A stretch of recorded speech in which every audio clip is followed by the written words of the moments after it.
ल त गाइस, अब भने तपाईको गेस्टलाई पनि ड्रप भयो है। गेस्टलाई ड्रप भएर पनि म निस्के होटलबाट। अब बाटोमा कति ट्राफिक भेट्ने हो आज त गार्लाङले गर्दा है। अघि आउँदा धेरै ट्राफिक भेटायो, आउँदा पनि कतिको ट्राफिक भेट्ने हो। आजको दार्जिलिङ ट्रिप मेरो यस्तै थियो है।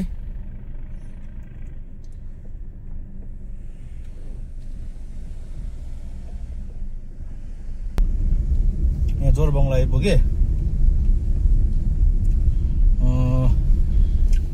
आजको दुःख सुखको टुर मेरो यस्तै थियो है। तपाईहरुलाई मैले देखाइहालेँ।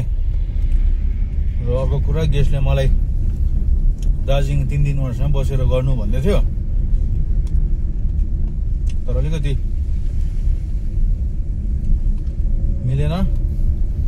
मिलेन भन्दाखेरि पनि मैले त हाम्रो दार्जिलिङको हाम्रो साथी है, हाम्रो दाजुलाई दिइहालेँ, त्यहाँ तपाईँ गर्नुहोस् 3 दिन भनेर है। किनकि यो ट्याक्सी फिल्डमा भने काम भने यसरी नै गर्नुपर्ने, मिलेर है। त्यसरी नै जसै कालिम्पोङमा आउँदाखेरि दाले मलाई सम्झिनुहुन्छ, साथीले सम्झिन्छ, दिन्छ है। त्यसै मैले पनि आउँदाखेरि पनि दिनुपर्छ, सम्झिनुपर्छ है। काम भन्ने कुरा यस्तै हो, मिलेर चल्नुपर्छ सबैजना है। त्यही सोचेर मैले दाजुलाई ह्यान्डओभर गरी निस्के है। र अहिले फिलहाल चाहिँ म के सोच्दैछु भन्दाखेरि चाहिँ म चाहिँ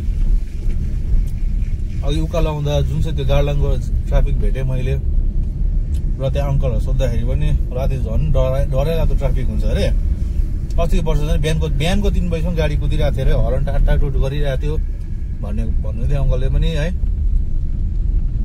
त्यसले गर्दा मलाई लाग्दैछ त्यो बाटो गयो भन्दा फसु जस्तो लाग्दैछ। किनकि अघि त्यसै पनि हामी उका जाँदाखेरि ओह्रालो कति गाडी झर्दै थियो, त्यो अब देखिहाल्नु भयो होइन।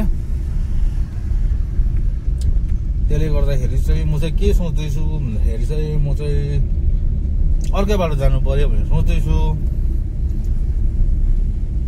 बरु अलिकति तेल बेसी लाग्छ, अलिकति टाइम लाग्छ, र त्यो ट्राफिकमा बस्नु भन्दाखेरि चाहिँ छिटै घर पुगिन्छु जस्तो लाग्यो मलाई।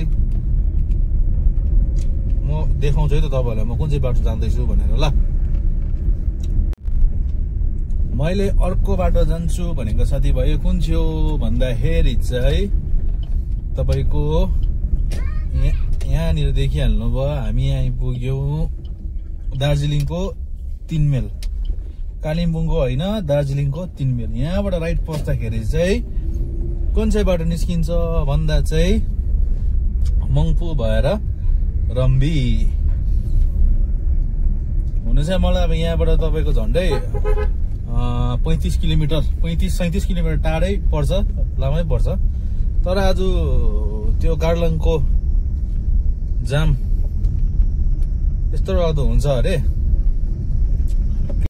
किनकि आज त्यो गार्लाङमा आउने मान्छेहरू जतिजना पनि छ है, उनीहरू सबैजना गाडी बाइकहरूमै आएको हुन्छ, र सबैले गाडी बाटोतिर पार्क गरेको हुन्छ। बाटोमा गाडी पार्क गरेको हुन्छ। अब एक त बाटो ठाडो बाटो, अलिक सानो बाटो, अन्त एक साइड गाडी राखिदिँदा त्यहाँदेखि 2 साइडबाट गाडी क्रस हुँदाखेरि चाहिँ डरलाग्दो जाम हुन्छ। त्यसले गर्दाखेरि चाहिँ मैले चाहिँ के सोचेँ भन्दाखेरि चाहिँ बरु होस् त्यहाँ जाममा बसेर वाक्कै हुनु भन्दा चाहिँ बरु अलिकति टाइम लागोस्, तर घर चाहिँ छिटो पुग्छु भन्ने सोच लिएर चाहिँ म चाहिँ यो बाटो हिँडेको। अब हेर्दैछु यो बाटोमा नि यदि कुनै नयाँ कुराहरू यदि मैले केही देख्नु पाइहाल्यो भने म तपाईँहरूलाई देखाउने ट्राई गर्नेछु। र अहिले फिलहाल टाइम भयो 4:05, लगभग 7 बजी भित्र त घर पुग्छु म। ट्राफिकमा बस्यो भने सायद 10 पनि बज्नु सक्ला भनेर चाहिँ यो बाटो हिँडेको। हेर्दैछौँ के कस्तो हुन्छ है। हेलो गाइस, अहिले टाइम भयो तपाईँको 5:25 है। र अहिले भने चाहिँ म कहाँ आइपुगेँ भन्दाखेरि चाहिँ हेर्नुहोस् ल, म भने चाहिँ आइपुगे तपाईँको मङ्पू है। अलिक छिटो नै आइपुगे जस्तो लाग्यो मलाई पनि। मङ्पू बजार आइपुगे। अब यहाँबाट तपाईँ लेफ्ट जानुभयो भने चाहिँ बीच कमानहरू भन्ने गाउँ है। सिधा जानुभयो भने यहाँनिर छ। यो जग्गालाई भनिन्छ तपाईँको नालडाँडा। यो नालडाँडाबाट तपाईँ राइट जानुभयो भने चाहिँ तपाईँको लाब्दाहरू भन्छ है। सिटोङ जानु सक्नुहुन्छ यहाँबाट है। यसलाई चाहिँ भनिन्छ नालडाँडा है। यहाँबाट राइट तपाईँको सिटोङ। यो एउटा मङ्पू बजारै हो, मङ्पू बजार भनिन्छ है। यो जग्गा हेर्नुहोस् साथीभाइ, हो तपाईँहरू चिन्नुहुन्छ हुँदैन है। यो गोलाइ जुन चाहिँ छ यहाँदेखि जुन चाहिँ लेफ्ट बाटो छ, यहाँदेखि भित्र चाहिँ मेरो सानो स्कुल पढ्दाखेरिको चाहिँ मेरो यादगार छ है। यादगार चाहिँ के हो भन्दाखेरि चाहिँ स्कुल टाइममा है, जति बेला पनि अब भेकेसनहरू हुन्थ्यो है। विन्टर भेकेसन भयो, समर भेकेसन भयो है। त्यो सब भेकेसन चाहिँ मैले यहाँ बिताएको क्या। अब यहाँ चाहिँ किन भन्छ, यहाँ चाहिँ मेरो माइजूको घर हो है। त्यसले गर्दाखेरि जति बेला पनि स्कुल छुट्टी हुन्थ्यो है, स्कुल छुट्टी हुन्थ्यो, समर होस् विन्टर होस्, म हमेसा यहाँ आएर बस्थेँ। विन्टरमा झन् ढुक्कै 2 महिनाहरू बस्थेँ है। जति महिना स्कुल छुट्टी हुन्थ्यो त्यति बस्थेँ है। र अहिले यसो यो जग्गाहरू हेर्दाखेरि यसो हेर्छु है, जग्गा जस्तोको त्यस्तै छ हो। तर अब हामी पहिला कस्तो थियो है, अब त्यो सानो हुँदाखेरि म आएको, मोबाइल त्यति बेला कस्तो थियो र आज दिनमा म अब होइन अब आफ्नै एउटा काम गर्ने भइरहेको छु होइन। त्यही हेर्दा चाहिँ समय धेरै छिटो बित्दै लाग्यो क्या। समय चाहिँ धेरै छिटो बित्दो रहेछ भन्ने फिल चाहिँ हुन्छ क्या यो बाटो हिँड्दाखेरि चाहिँ। हिजो अस्ति भर्खर स्कुल छुट्टी हुँदाखेरि आएको जस्तो पनि लाग्छ, किनकि जग्गा त्यही छ है, जग्गा जस्तो त्यस्तै छ। तर अब आफू कहाँदेखि कहाँ है, कस्तोदेखि कस्तो भयो त्यो सम्झिँदा चाहिँ समय धेरै छिटो बित्दै जस्तो लाग्छ है। हिजो भर्खरै स्कुल पढ्थ्यो जस्तो पनि लाग्छ, हिजो भर्खरै यहाँ आएको जस्तो पनि लाग्छ। त्यो समय बितेको थाहा पाउँदैन भन्छ नि क्या। त्यो चाहिँ अहिले यसो सम्झिँदा चाहिँ हो रहेछ क्या। अब मैले बुझ्दाखेरि चाहिँ मलाई लागेको चाहिँ अब हो रहेछ भन्ने चाहिँ लाग्छ क्या मलाई। अब समय चाहिँ धेरै नै छिटो बित्दो रहेछ जस्तो लाग्छ।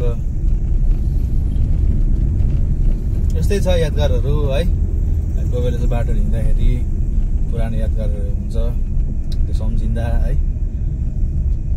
कति जग्गा राम्रो पनि लाग्छ, कति जग्गा नराम्रो पनि लाग्छ। सबैको आफ्नो आफ्नो हुन्छ है। मङ्पूसँग चाहिँ मेरो त्यही छ एउटा एट्याचमेन्ट मेरो स्कुल लाइफमा। अब हमेसा छुट्टी हुँदैपछि आइन्थ्यो। अब अहिले सबैजना आफ्नो आफ्नो काममा व्यस्त हुन्छ, बिजी हुन्छ है। अब अहिले आयो भने खालि दसैँमा एक टाइम मात्रै हो टिका लगाउनु, नत्र भने सबैजना आफ्नो आफ्नो लाइफमा बिजी नै हुन्छ। अब अहिले यसो सम्झिँदाखेरि चाहिँ त्यो जुन चाहिँ स्कुल लाइफ थियो, स्टुडेन्ट लाइफ थियो है, त्यो चाहिँ भयङ्कर दामी थियो रहेछ क्या।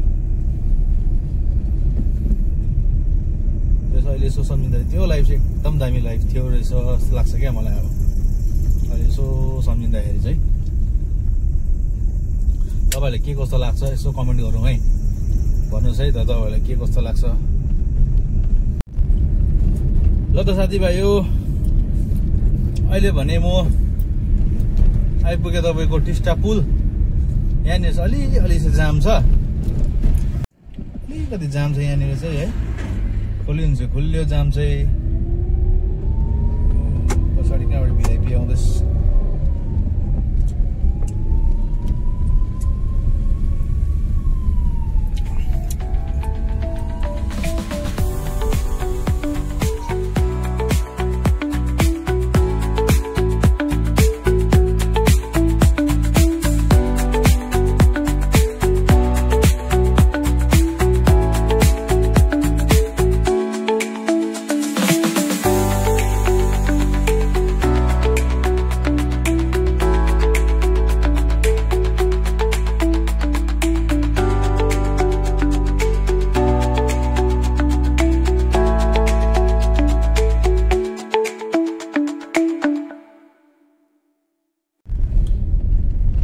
त साथीभाइ हो अहिले भने म फिलहाल कालिम्पोङ पनि आइपुगेँ है र मेरो आजको ड्युटी पनि सक्यो मेरो आजको भ्लग पनि सक्यो है र मेरो आजको दिन कसरी बित्यो है मैले तपाईँ सबैजनालाई भिडियो माध्यम देखाइरहेछु है र आशा गर्छु हजुरहरूको पनि दिन राम्रै बित्यो होला है र आउने दिनहरू पनि राम्रै बितोस् है र यति भन्दै मेरो आजको भिडियो यहीँ एन्ड गर्छु है र भोलिको दिनमा म कहाँ जानेछु के गर्नेछु तपाईँहरूले अवश्य भिडियोद्वारा तपाईँहरूलाई म देखाउनेछु है तबसम्मको लागि तपाईँहरू सबैजना एकदम टेक केयर है राम्ररी बस्नु होला गुड नाइट